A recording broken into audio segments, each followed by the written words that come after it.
Anantapuram collectorate వద్ద 1998 MTS ఉపాధ్యాయులు భారీ ఆందోళన నిర్వహించారు. తమను రెగ్యులర్ చేయాలని, వయో పరిమితి పెంచాలని వారు డిమాండ్ చేశారు. బదిలీల సమయంలో తమకు దగ్గరి ప్రాంతాలను కేటాయించాలని, రెగ్యులర్ ఉద్యోగులతో సమానంగా అన్ని సదుపాయాలు కల్పించాలని కోరారు. ప్రభుత్వానికి ఎన్నిసార్లు విన్నవించినా ఫలితం లేదని, తమ సమస్యలను తక్షణమే పరిష్కరించాలని ఉపాధ్యాయులు డిమాండ్ చేశారు. మరింత సమాచారాన్ని మా ప్రతినిధి ప్రసాద్ అందిస్తారు. 98 ఎంటీఎస్ ఉపాధ్యాయులు కలెక్టరేట్ ఎదుట ఆందోళన దిగారు. ప్రధానంగా వారి డిమాండ్లు ఏంటో తెలుసుకునే ప్రయత్నం చేద్దాం. సార్ చెప్పండి, ప్రధానంగా మీ డిమాండ్ ఏంటి, ఎందుకు ఆందోళన చేస్తున్నారు? సార్, 1998 ఎంటీఎస్ ఉపాధ్యాయుల్ని మాకు రెగ్యులర్గా ఇవ్వాల్సిన పోస్టులని ఎంటీఎస్ పద్ధతిలో నియమించడం జరిగింది. ఎంటీఎస్ పద్ధతిలో నియమించిన తర్వాత 4534 మందిని నియమించినారు. మాకు 62 ఇయర్స్ పెంచాలి, 12 మంత్స్ శాలరీ లేదు, తర్వాత వచ్చేసి మమ్మల్ని రెగ్యులర్ చేయాలి వెంటనే మా డిమాండ్స్తో. తర్వాత వచ్చేసి మమ్మల్ని ట్రాన్స్ఫర్లలో మాకు మినిమం దగ్గర మండలాల్లో ట్రాన్స్ఫర్ చేయకోకుండా అందరినీ సుదూర ప్రాంతాలకు మమ్మల్ని బదిలీ చేయడం జరిగింది. మాకు చాలని వేతనం, కనీసం మినిమం పెన్షన్ కూడా ఇప్పించాలి. రిటైర్డ్ అయినారు. ఇప్పటికే దాదాపుగా 4072 మంది జాయిన్ అయితే ఈరోజు 2600 మంది మాత్రమే ఉన్నారు స్టేట్ వైడ్.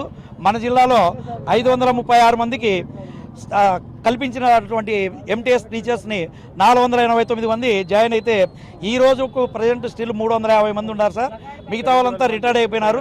ఈ రిటైర్డ్ అయిపోయిన వాళ్ళకు మినిమం పెన్షన్ కనీసం అంటే 20,000 రూపాయల పెన్షన్ ఇప్పించాలని మేము గవర్నమెంట్ను విజ్ఞప్తి చేస్తున్నాము. అదేవిధంగా మాకు 62 ఇయర్స్ పెంచాలి, అందరినీ ఎంటీఎస్ టీచర్స్ అందరినీ రెగ్యులర్ చేయాలి. ఇవి మా డిమాండ్ సార్. ఎంటీఎస్ అనే విధానాన్ని ఫస్ట్ విద్యా వ్యవస్థలో తీసుకొచ్చి నిరంకుశంగా, ఎంటీఎస్ అంటే ఈ విద్యా వ్యవస్థలో లేదు. ఎంటీఎస్ అనేది మినిమం అంటే తక్కువ వేతనానికి వెట్టి చాకరీ చేపించుకుంటుంది ప్రభుత్వము.